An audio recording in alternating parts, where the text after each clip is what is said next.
Live with young talent poet প্রজ্ঞা পারিজাত, তরুণী কবি প্রজ্ঞা পারিজাত আজকে বিশেষ একটি দিবসের শিক্ষক দিবসের শিক্ষক সম্মাননা পেয়েছেন।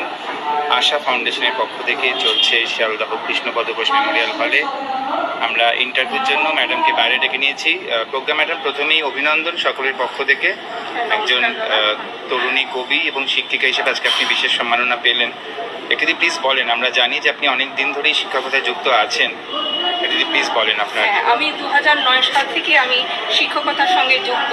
আমাকে রামকৃষ্ণ মিশন থেকে, নরেন্দ্রপুর রামকৃষ্ণ মিশন থেকে ওমেন্স এম্পাওয়ারমেন্ট ডেভেলপমেন্টের জন্য আমাকে নিযুক্ত করা হয় এবং সেই সময় অনেকেই ইন্টারভিউ দিয়েছিল, ভালো ভালো শিক্ষক ছিল, কিন্তু ওরা তখন একটা মানে কি বলবো, একটা যে রিস্ক নেওয়া, যেমন আমি রিজানুরের পাড়াতে গিয়ে মুসলিম মহিলাদেরকে আমি স্পোকেন ইংলিশ ক্লাস নেই, তারপরে বিভিন্ন প্রত্যন্ত অঞ্চলগুলোতে যেগুলোতে মানুষ ঢুকতে ভয় পায় সেখানে গিয়ে গিয়ে আমি ক্লাস নেই, ওদেরকে আমি শিক্ষায় শিক্ষিত করে তুলছি এবং ওরা আমাকে খুব সহযোগিতা করে যে যাতে ওরা নিতে পারে শিক্ষাটা, কারণ ওরা খুব বদ্ধ ঘরে থাকে।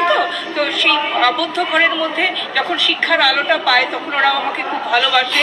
এই কাজটা আমি অনেক দিন ধরে করে চলছি, কখনো পয়সায়, কখনো যে পয়সা দিতে পারে না না নিয়ে, কারণ শিক্ষকতাটা আমি ভালোবেসে করছি। একদমই সমাজ সেবার একটি অঙ্গ হিসেবে আপনি বেছে নিয়েছেন। হ্যাঁ, সমাজ সেবার অঙ্গ হিসেবেই আমি বেছে নিয়েছি। ম্যাডাম, আপনি এইটা রামকৃষ্ণ মিশন থেকে আমাকে এই সার্টিফিকেটটা দিয়েছে। পারিজাত চৌধুরী আমরা দেখতে পাচ্ছি রামকৃষ্ণ মিশন মতন একটি স্বনামধন্য ইনস্টিটিউশন থেকে আমাদের প্রজ্ঞা ম্যাডাম এই সার্টিফিকেট অফ অ্যাপ্রিসিয়েশন পেয়েছেন। আরেকবার অভিনন্দন ম্যাডাম। আমরা তো জানি মানে স্কুলের সঙ্গেও আমি জড়িত আছি 17 বছর ধরে। মেমোরিয়াল গার্লস হাই স্কুল আমাদের ওয়েস্ট বেঙ্গলের একটি স্বনামধন্য ইনস্টিটিউশন, সেখানেও ম্যাডাম আছেন। ম্যাডাম, আরও আমরা জানি যে আপনার অনেকগুলো কবিতার বই বেরিয়ে গেছে এবং আগামী দিনেও আসছে। এখন অব্দি কটা কবিতার বই পাবলিশ হয়েছে? 4টি কবিতার বই পাবলিশ হয়েছে এবং খুব কদর পেয়েছি। এগুলো সমস্ত মানুষের খুব ভালো লাগার বিষয়ও হয়েছে। সামনে আরেকটা কবিতার বই আমার বেরোবে, মানে কথা ছিল এই মাসেই বেরোবে, এই মাসে না হলেও অক্টোবর মাসে হয়তো বেরোবে কবিতার বই। এছাড়াও আমার অনুগল্পেরও একটা বই বেরোবে, হয়তো অরবিন্দ সোসাইটি থেকে বেরোনোর কথা আছে, বেরোচ্ছে। মানে এখন আপরাইজিং একটা কেরিয়ার এই বিষয়ে, আমার লেখালেখির বিষয়টাতে চলছে। এইভাবে আমার, আর মূলত আপনি তো বাংলাতেই লেখেন? তো বাংলাতেই লিখি, একদম ইংলিশে না। ইংলিশে আমার লেখা, যেহেতু আমি কার্মেলে পড়াশোনা করেছি, ইংলিশটা আমার ভালো আসে, কিন্তু আমাদের সমাজ ব্যবস্থায় বাংলাটা তো বেশি চলে। তো আমার তো বাংলা মানুষদেরকে নিয়ে কাজ করতে হবে, সেই জন্য বাংলাটাকেই মাধ্যম দিয়ে বেছে নিয়েছি। তাহলে প্রজ্ঞা ম্যাডাম প্রজ্ঞা ম্যাডাম একটা সবার অনুরোধে যদি ছোট্ট কোনো কবিতা শুনতে পারি। হ্যাঁ, আজকে শিক্ষক দিবসের জন্যই আমি একটা কবিতা আপনাদেরকে শোনাই। শিক্ষক ও ছাত্রের সম্পর্ক, কবি প্রজ্ঞা পারিজাত।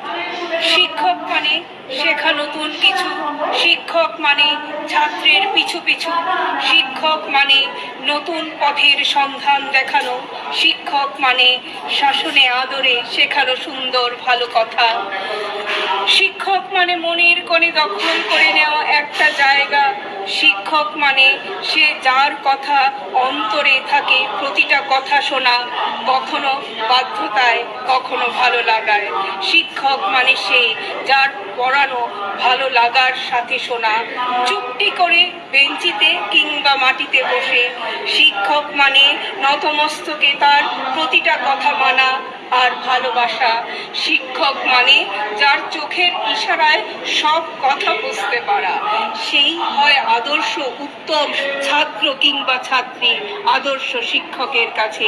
এর নাম শিক্ষক ছাত্র কিংবা ছাত্রী মধুর সম্পর্ক। ম্যাডাম, এটা কি আপনার নিজেরই লেখা? এটা আমার নিজের লেখা, কারণ আমি বিশ্বাস করি এই কথা, সেই ছাত্রই যখন একজন শিক্ষকের চোখের ইশারা বুঝতে পারে সেই উত্তম ছাত্র বা ছাত্রী হতে পারে। মানে তাকে মুখে সব কথা বলতে হবে তা না।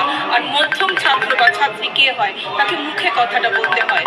আর ভালো বা থার্ড স্তরে যে থাকে সে কোনো কথা বোঝে না, তাকে বোঝাতে হয়।